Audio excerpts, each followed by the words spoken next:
You know, this morning I woke up, it was about 6 o'clock, and I didn't know what to expect. I mean, the weather forecast is quite cloudy today, as we can see. And I actually thought up to drive up the hill to the mountains to see the wonderful sunrise. But instead, all of a sudden, there was this herd of elk and moose coming out from the forest. I took my camera and ran into the field, and I saw them coming towards me in the rising sun.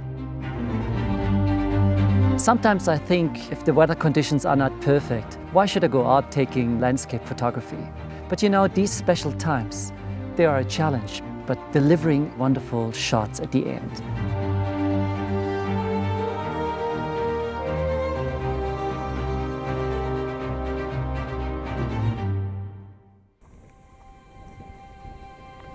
What a wonderful situation to see these big animals, some of them up to 2 meters with their big horns there.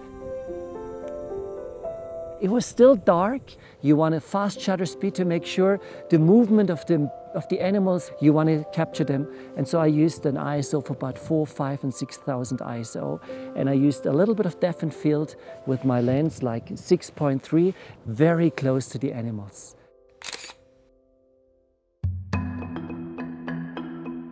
The cameras normally are set in a white balance that will be okay for during the day, but in the mornings everything seemed to be still blue.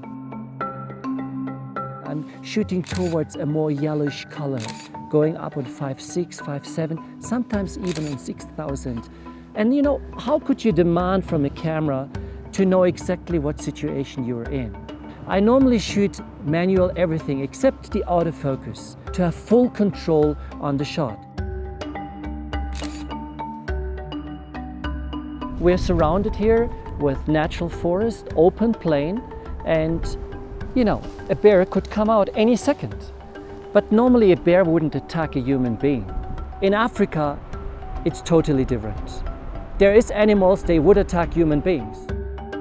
When there are situations like I cannot leave the car, there are numerous things you can do. Either you have a tripod that is big enough to put it on your seat next to you, roll down the window, and get as much out of the wind as you can to have a great range of angles of the situation. Other people use beanbags, which I often do if I get the camera off the tripod and need to get to a different angle. Patience is important, and sometimes it takes hours. I had numerous situations where I saw the animal, but the light wasn't perfect. I had to come back the next day, the next 2 or 3 days.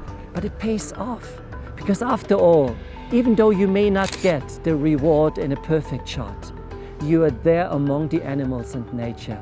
That's the life of a photographer, and I don't want to miss out on that. I want to be right in the middle, having a main chair among the beautiful creation out there.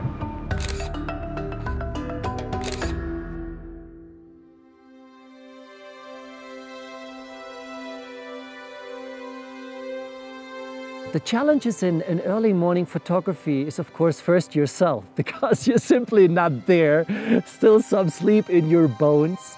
But if you really closely listen to the audio of nature, it starts with a small bird chirping somewhere, you hear the first animal, and then everything seems to increase in noise, and then the nature awakes. And then you woke up yourself normally. You're not there fully concentrated, but with the wildlife, with the nature, you're getting awake slowly and getting adjusted to the beautiful creation out there.